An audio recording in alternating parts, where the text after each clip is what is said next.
Hey guys, मेरा नाम है डॉक्टर रवनींद्र और आप सभी का स्वागत है इस वीडियो 7 स्पोकन इंग्लिश के। और मैं आपको बता दूं कि अगर आपको चीजों को अच्छे से समझना है, if you want better understanding, day 1 से लेकर डे 6 तक वीडियो जरूर देखिएगा। फिर 7वां आपके लिए इजी टू अंडरस्टैंड होगा, सारी चीजें आप अच्छे से समझ पाएंगे।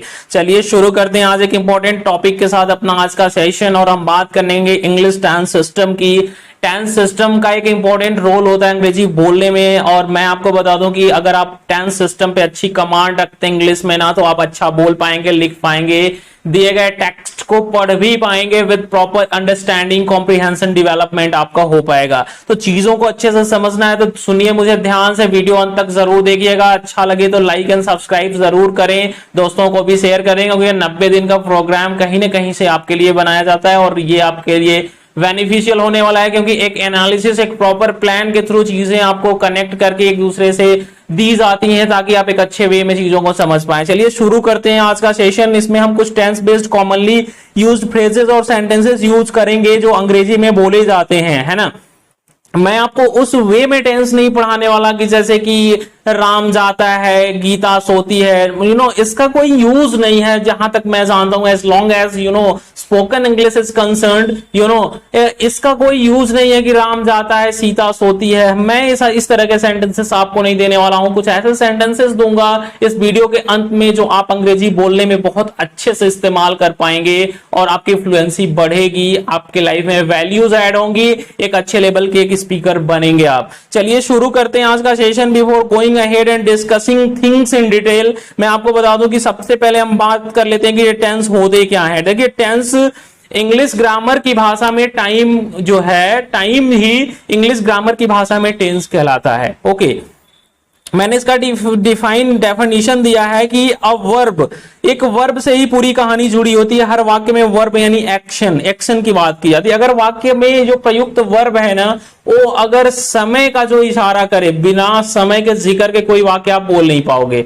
अगर मैं कहूं कि मैं लखनऊ में रहता हूं, तो अभी बात प्रेजेंट की हो रही है, समय का जिक्र हर एक वाक्य में होता है, ध्यान दीजिएगा। तो वर्ब की ऐसी फॉर्म जो समय को की तरफ इशारा करे और वो बताए कि उस वाक्य में कार्य कब हुआ है, उसी को टेंस कहते हैं। यानी कि वर्ब की फॉर्म का ही रोल यहाँ पे भी है। वर्ब की ऐसी फॉर्म जो समय, कार्य के होने के समय की तरफ इशारा करे, उसी को हम टेंस बोलते हैं। डेफिनेशन अगेन एंड अगेन पढ़िएगा, आप समझ आएगा चीजें। मैं आपको बता दूं इंग्लिश टेंस में ये जो टेंसेस है ना, मेनली 3 होते हैं। कहीं कहीं आपको प्रेजेंट पास्ट में ही रखा जाता है। तीसरा आपको बोलते हैं कि फ्यूचर टेंस होता ही नहीं है। बट आप चीजों को प्रॉपर समझना चाहते हैं, अंग्रेजी बोलने के पॉइंट ऑफ व्यू से समझ रहे हैं ना, तो आप मैं आपको बता दूं कि टेंस 3 है, प्रेजेंट, पास्ट एंड फ्यूचर। और इसका मतलब भी आप नहीं पता है तो आप समझ लीजिए कि अगर ये टाइम स्केल आप यहां पर खड़े हैं सपोज, तो ये प्रेजेंट हो गया। बीते हुए समय से जिससे होकर के आप गुजर चुके हैं, ये पास्ट हो गया। आने वाले समय को हम कहेंगे फ्यूचर, है ना। बीता हुआ समय पास्ट, वर्तमान को प्रेजेंट बोलते हैं। तो टेंस जो है 3 मेन टेंसेस हैं इंग्लिश में, जो है प्रेजेंट, पास्ट और फ्यूचर। कुछ की टर्म्स को हम समझेंगे, अगर इनको ना समझे ना तो मुझे लगता है कि दिक्कतें कदम कदम पे आती हैं, उन्हें हमें समझना होता है, टैकल करना है, ओवरकम करना है चीजों को। तो मैं बता दूं कि हर एक टेंस जो 3 है ना, वो आगे 4 सब पार्ट्स में बटे हैं। जैसे प्रेजेंट भी 4 पार्ट में बटा है, पास्ट भी 4 पार्ट में बटा है सब पार्ट में, और फ्यूचर भी 4 सब पार्ट में। तो इन चारों के साथ ये सेम ही 4 शब्द जुड़ते हैं, तो इनका मीनिंग क्यों ना हम समझ लें। इनडेफिनिट का मतलब होता है कि डेट इज नॉट डेफिनिट, जो निश्चित ना हो। हम बात एक्शन की करते हैं, हर वाक्य में एक्शन की, क्रिया का ही रोल होता है। तो एक्शन अगर हमारा वाक्य में जैसे उस एक्शन के कंप्लीट होने के बारे में अगर कोई पर्टिकुलर जानकारी ना दी गई हो तो उसे इंडेफिनिट कहते हैं। मतलब कि मान लो वह सुबह टहलता है, तो मतलब वो एक्शन ऐसा नहीं कि टहलने का काम पूरा हो गया है, वो फिर से टहलेगा। मतलब the work can be repeated again and again ना, वो फिर से जाएगा, यानी कि चीजें बार बार रिपीट होंगी। तो जो रेपिटेटिव एक्शंस होते हैं ना, वो इंडेफिनिट कहे जाते हैं। ऐसे वाक्यों के अंत में तातीते आता है, अगर प्रेजेंट है तो ता के साथ है आ जाएगा, पास्ट है तो ता के साथ था आ जाएगा, और होता था या होगा के सेंस में फ्यूचर आ जाता है ना। तो इंडेफिनिट का मतलब वहां पे एक्शन कंप्लीट नहीं होगा, बल्कि वो बार बार रिपीट हो जाया करेगा। जैसे सूर्य पूरब में उगता है ना, कुत्ते भौंकते हैं, तो ये ते है का सेंस इसमें आ ही जाता है, क्योंकि इंडेफिनिट जब एक्शन को शो करोगे अपने शब्दों से तो इंडेफिनिट केस हम पे के सेंस में ही शो करते हैं, लेकिन हमको यहाँ पर वो बच्चों वाली कहानी नहीं याद रखनी है कि जिस वाक्य के अंत में तातीते आ गया और प्रेजेंट इंडेफिनिट हो गया। नहीं, मतलब वहां पे ऐसा एक्शन जो बार बार रिपीट हो रहा हो उसे हम इंडेफिनिट बोलते हैं, और ऐसा एक्शन जो हमारे बोलते समय at the time of speaking जारी हो, मतलब चीजें जारी हो, चल रही हो, जैसे कि मेरा भाई पढ़ रहा है, जैसे हम अंग्रेजी सीख रहे हैं, तो at the time of speaking हम बोल रहे हैं चीजों को, तो काम जारी है, तो उसे प्रोग्रेसिव या कंटिन्यूअस के नाम से भी जाना जाता है। ओके, परफेक्ट हैज एक मीनिंग है परफेक्ट का। परफेक्ट का मतलब पूरा, यानी कि यहाँ पे एक्शन जो है, जो हर वाक्य में एक्शन की बात करी जाती है ना, उसमें ये पता चलता है उसको पढ़ने पे कि काम पूरा हो चुका है, उसे हम परफेक्ट बोलते हैं। परफेक्ट कंटिन्यूअस का मीनिंग भी यहीं पे क्लियर है, मतलब एक कोई पर्टिकुलर काम जो आप कर रहे हैं इसमें से आधा हो चुका है और अभी कुछ चल रहा है, जारी है ना, तो उसे परफेक्ट कंटिन्यूअस बोलते हैं। तो अक्सर देखिए इन सब के इस तरह के वाक्यों के अंत में समय का जिक्र हो ही जाता है, कि जैसे वो 2 दिनों से अंग्रेजी सीख रहा है, तो 2 दिनों में कुछ तो सीखा होगा, यानी कि some of the work is complete, और अभी कुछ जारी भी है। तो मुझे उम्मीद है कि आप 4 शब्दों का अर्थ समझ पाए होंगे, और ये जो टर्म है ना चारों, ये जुड़ जाएंगे आपके सभी एवरी सिंगल 3 मेन टेंसेस से। जैसे कि मान लीजिए प्रेजेंट है तो प्रेजेंट का indefinite, present continuous, present perfect, present perfect continuous, ऐसे ही पास्ट से ये जुड़ जाएगा, past indefinite, past continuous, past perfect and so on, ये सारी चीजें ऐसे कनेक्ट हो जाएंगी। तो मुझे उम्मीद है कि आप चीजों को समझ पा रहे होंगे, मेरी भाषा को समझ पा रहे होंगे। अगर भी दिक्कत आ रही है फिर भी इवन देन इवन आफ्टर, तो आप मुझसे कनेक्ट हो सकते हैं। You have the only way, आप व्हाट्सएप नंबर से कनेक्ट हो सकते हैं, डिस्क्रिप्शन बॉक्स में दिया गया है। आप जुड़ सकते हैं गोल्ड क्लासेस के पैनल से, टीम से, जो आपकी मदद करेगी। चलिए बात करते हैं अगला। जैसे मैं आपको टोटल में बात करूं ना, तो अंग्रेजी में जितने भी स्ट्रक्चर्स इस्तेमाल किए जाते हैं, तो या तो टेंस बेस्ड हो सकते हैं या तो मॉडल बेस्ड हो सकते हैं। टेंस हमारे पास टोटल 12 हो गए अगर सब पार्ट्स मिला लिए जाए, तो मॉडल की संख्या 13 है, कैन, कुड, मे, माइट, ये सब होते हैं। सो डोंट, मैं आगे सब चीजें पढ़ाऊंगा आपको। तो अगर दोनों को मिला दिया जाए तो हमारे पास 25 स्ट्रक्चर हुए।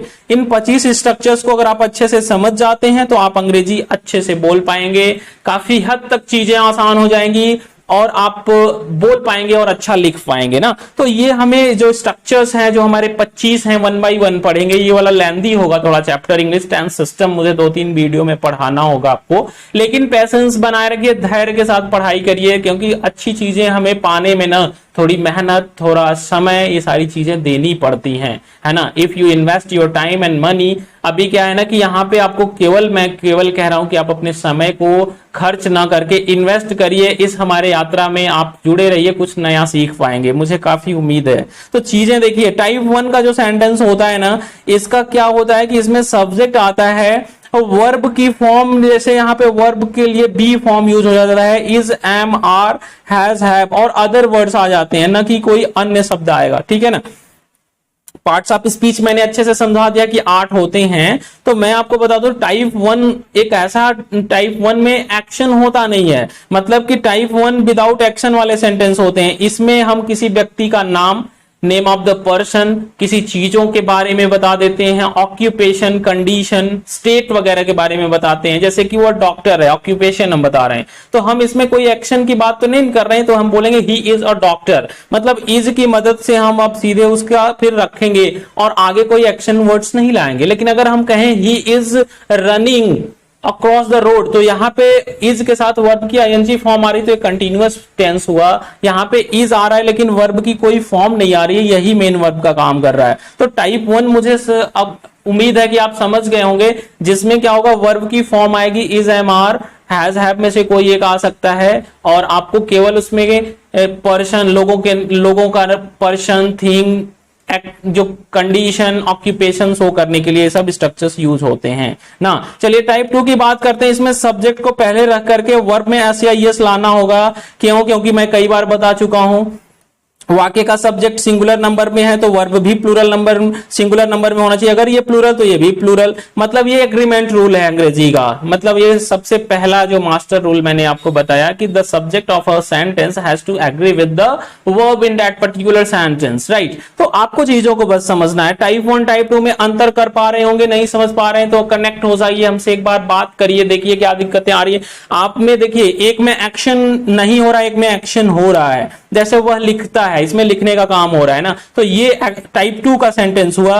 और अगर हम कहें कि वह खुश है तो ये टाइप 1 का सेंटेंस है, इसमें कोई काम नहीं हो रहा है बल्कि एक स्थिति बताई जा रही है, ठीक है ना। तो हम कुछ कॉमनली यूज्ड सेंटेंसेस आपके लिए लेकर के आए हैं जो आपको अंग्रेजी बोलने में काफी मददगार सिद्ध होंगे, और आप इनको अच्छे से आप अपने कन्वर्सेशन में डे टू डे टॉक और डे टू डे कन्वर्सेशन में यूज कर पाएंगे। तो आज से आप लोग प्रतिबद्ध हो जाइए, जो चीजें मैं बता रहा हूं सो आप छोटे छोटे सेंटेंसेस अपने कन्वर्सेशन में डालते रहिए और चीजों को अपना day to day life basis पे चीजों को बढ़ाइए, वोकैब बढ़ाइए, सेंटेंसेस बढ़ाइए, फ्रेजेस का इस्तेमाल बढ़ाइए। फिर मैं आपको अंत तक श्योर, आई एम श्योर कि आप चीजें कर पाएंगे, बोल पाएंगे, है ना। तो टाइप 1 और टाइप 2 मैंने दोनों के कुछ एग्जांपल्स लेकर के आए हैं आपको एक अच्छे वे में समझाने के लिए। हर समय वाक्य की शुरुआत होती है सब्जेक्ट से। मैंने बोला इज एम आर कोई एक लेकर के आएंगे, फिर अदर वर्ड्स ला देंगे। टाइप 1 में जैसे इट्स अ गुड थिंग, है ना, यहां पर अ छूट गया, it is a good thing मतलब ये एक अच्छी चीज है। अगर आपको बोलना हो किसी की बात अच्छी लग रही है, जैसे कोई एक्सरसाइज ही कर रहा है आपके सामने, तो बोलो इट्स अ गुड थिंग ना, ये अच्छी बात है ना। तो अभी क्या है कि अगर आप इसमें वर्ब की फॉर्म के साथ जैसे टाइप 2 इस्तेमाल करें, जैसे आई वॉक फास्ट, मैं तेज तेज टहलता हूं ना, तो यहां पर देखो एक एक्शन हो रहा है, यहां पे एक्शन नहीं है, मैंने यहां पे नो एक्शन लिखा है, यहां पे एक्शन लिखा है। तो चीजों को समझिएगा, ठीक है। अभी दूसरे एग्जाम्पल की बात करें, इट्स अ फैक्ट, यहां पे इट इज अ फैक्ट। मैं आपको बता दूं जहां इज आता है वहां अंत में सेंस है का आता है, अगर एम आता है तो उसके अंत में सेंस हूं का आता है ना। और अगर आर आता है तो अंत में है का सेंस आता है, यहां पर आपको है का सेंस आता है। तो देखिए इट्स अ फैक्ट यानी कि यह एक तथ्य है ना।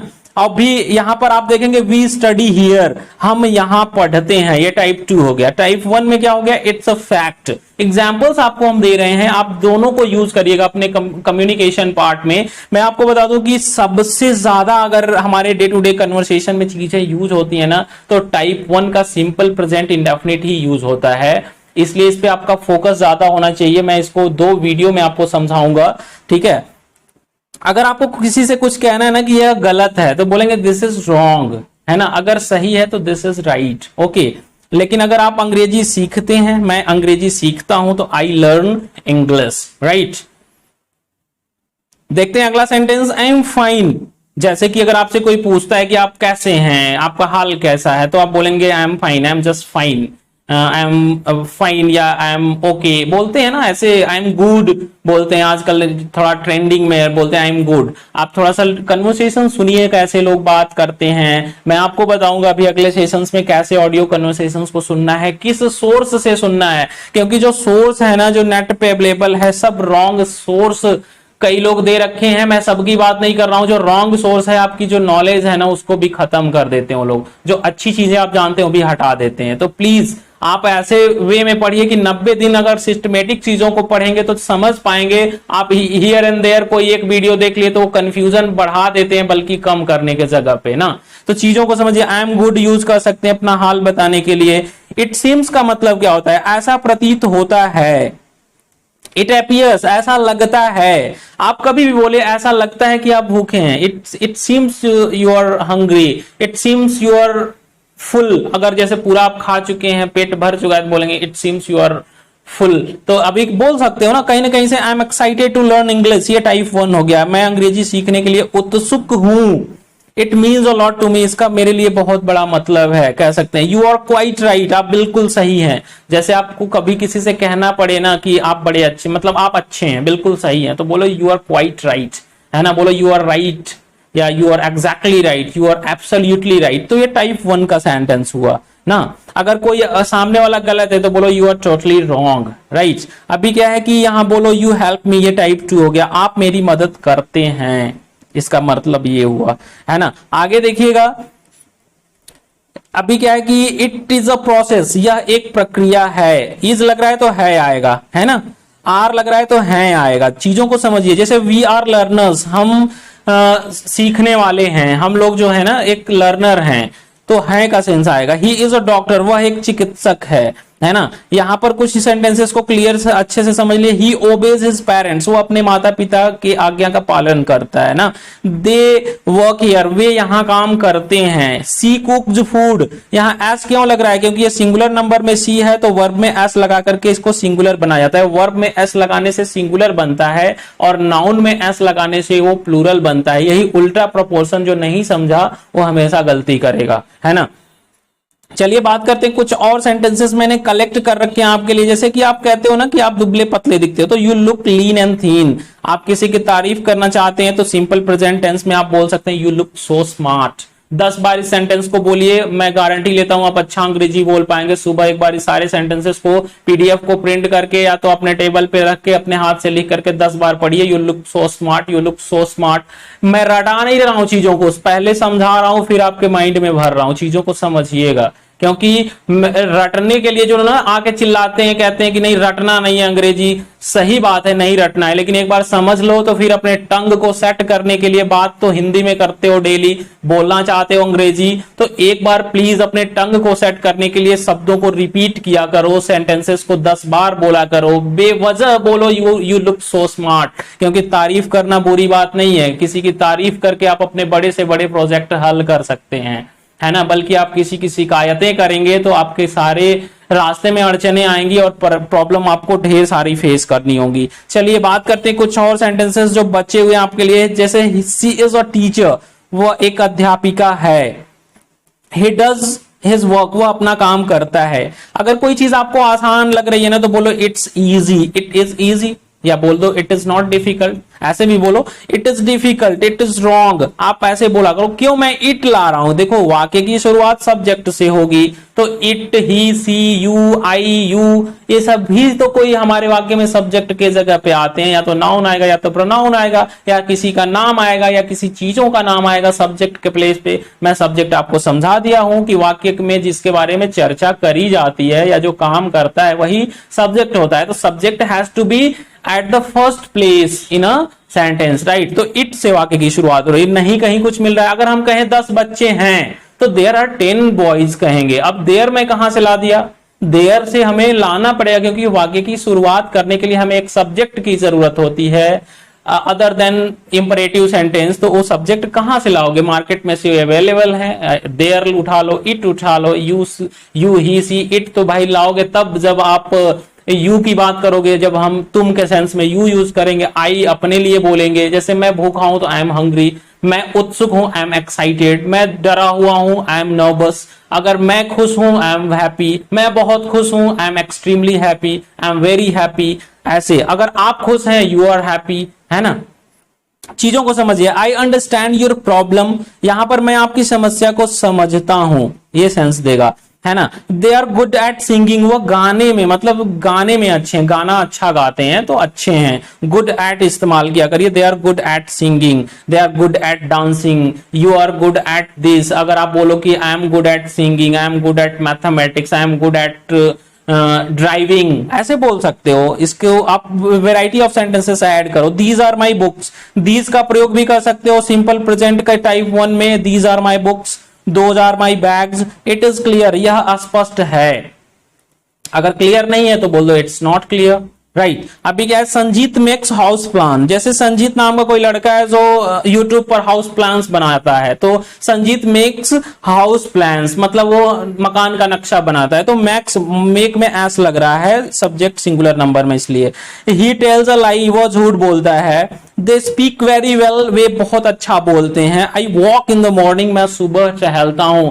उम्मीद करता हूं कि आप टाइप 1 और टाइप 2 में अंतर को समझ पा रहे होंगे और अपने डे टू डे लाइफ में आज से आप कमिटेड होंगे कि आप डे टू डे लाइफ में ज्यादा यूज किए जाने वाले जो टाइप 1 के सेंटेंस हैं वो यूज करना शुरू करेंगे। छोटे छोटे सेंटेंसेस जैसे I am all right, I am okay, I am just fine, you look so smart, है ना। It is clear, it is difficult, it is wrong, they are students.